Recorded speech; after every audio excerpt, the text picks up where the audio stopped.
កំពង់ផែទេសចរអន្តរជាតិខេត្តកំពតនិងសម្ពោធបើកឲ្យប្រើប្រាស់ជាផ្លូវការនៅសប្តាហ៍ក្រោយនេះ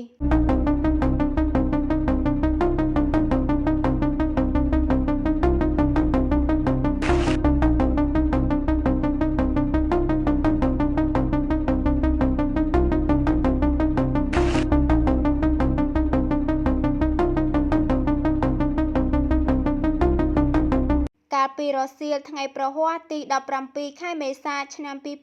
2025មន្ត្រីក្រសួងសាធារណការនិងដឹកជញ្ជូនដឹកនាំដោយលោកអៀងវែងសុនរដ្ឋលេខាធិការនិងជាប្រធានគណៈកម្មការ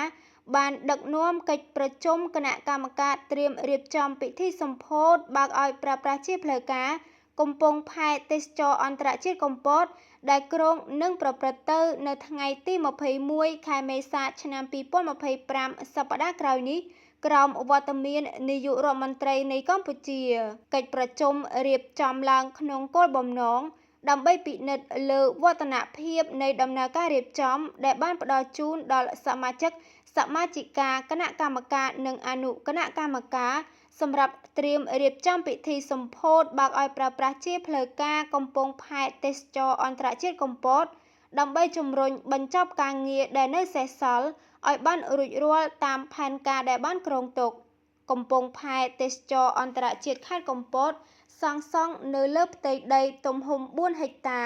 ស្ថិតក្នុងភូមិជុំគ្រៀលឃុំជុំគ្រៀលស្រុកទឹកឈូខេត្តកំពតដែលចាប់ផ្ដើមសាងសង់នៅខែសីហាឆ្នាំ2018និងសម្រេចរួចរាល់នាចុងឆ្នាំ2022ដោយប្រើប្រាស់ថវិកាជាង$11លានក្រោមគម្រោងហិរញ្ញប្បទានរបស់ធនាគារអភិវឌ្ឍន៍អាស៊ីរដ្ឋាភិបាលតាមរយៈក្រសួងសាធារណការនិងដឹកជញ្ជូនបានចុះកិច្ចព្រមព្រៀងផ្ដល់សិទ្ធិដល់ក្រុមហ៊ុន AZ Builder ក្នុងការធ្វើប្រតិបត្តិការគ្រប់គ្រងនិងថែទាំកំពង់ផែទេសចរអន្តរជាតិខេត្តកំពតក្នុងកិច្ចព្រមព្រៀងភាពជាដៃគូវិនិយោគរវាងរដ្ឋនិងឯកជនក្រុមហ៊ុន AZ Builder ដែលជាបិទសម្ព័ន្ធរបស់ក្រុមហ៊ុនខ្មែរ AZ Group ត្រូវអនុវត្តកាតព្វកិច្ចចាំបាច់មួយចំនួនដូចជាការជីកបូមស្ដារផ្លូវទឹកឲ្យបានធំទូលាយការសិក្សាបន្ថែមលើបច្ចេកទេសនាវាចរការបំពាក់ឧបករណ៍សញ្ញាជំនួយនាវាចរនិងការវិនិយោគមួយចំនួនលើហេដ្ឋារចនាសម្ព័ន្ធសុវត្ថិភាពកំពង់ផែដែលធានាថាកំពង់ផែនេះនឹងក្លាយជាកំពង់ផែទេសចរអន្តរជាតិពេញលេញស្របតាមបទដ្ឋានបច្ចេកទេសជាតិនិងអន្តរជាតិ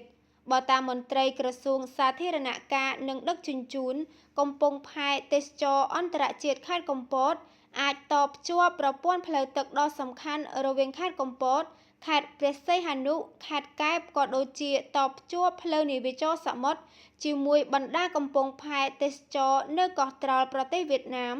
និងបណ្ដាកំពង់ផែទេសចរនៅប្រទេសថៃជាដើមដែលអាចឲ្យនាវាដឹកភ្ញៀវទេសចរចូលចតយ៉ាងងាយស្រួល